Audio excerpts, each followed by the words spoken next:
एकलव्य की कहानी। गुरु द्रोणाचार्य पांडवों और कौरवों के गुरु थे। उन्हें धन और विद्या का ज्ञान देते थे।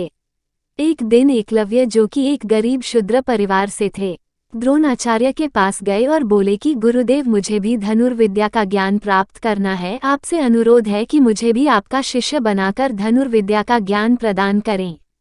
किंतु द्रोणाचार्य ने एकलव्य को अपनी विवशता बताई और कहा कि वे किसी और गुरु से शिक्षा प्राप्त कर लें। ये सुनकर एकलव्य वहां से चले गए। इस घटना के बहुत दिनों बाद अर्जुन और द्रोणाचार्य शिकार के लिए जंगल की ओर गए। उनके साथ एक कुत्ता भी गया हुआ था।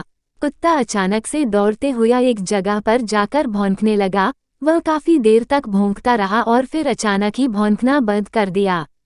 अर्जुन और गुरुदेव को ये कुछ अजीब लगा और वे उस स्थान की ओर बढ़ गए जहां से कुत्ते के भौंकने की आवाज आ रही थी।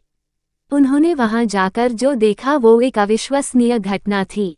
किसी ने कुत्ते को बिना चोट पहुंचाए उसका मुंह तीरों के माध्यम से बंद कर दिया था और वह चाहकर भी नहीं भौंक सकता था। ये देखकर द्रोणाचार्य चौंक गए और सोचने लगे कि इतनी कुशलता से तीर चलाने का ज्ञान तो मैंने मेरे प्रिय शिष्य अर्जुन को भी नहीं दिया है, और न ही ऐसे भेदने वाला ज्ञान मेरे अलावा यहाँ कोई जानता है। तो फिर ऐसी अविश्वसनीय घटना घटी कैसे?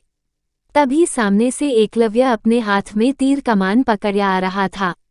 ये देखकर तो गुरुदेव और भी चौंक गए।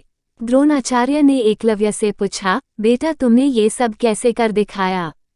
तब एकलव्य ने कहा, गुरुदेव, मैंने यहाँ आपकी मूर्ति बनाई है और रोज इसकी वंदना करने के पश्चात मैं इसके समकक्ष कड़ा अभ्यास किया करता हूँ, और इसी अभ्यास के चलते मैं आज आपके सामने धनुष पकड़ने के लायक बना हूँ।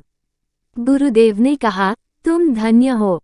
तुम्हारे अभ्यास ने ही तुम्हें इतना श्रेष्ठ धनुर्धर बनाया है, और आज मैं समझ गया कि अभ्यास ही सबसे बड़ा गुरु है।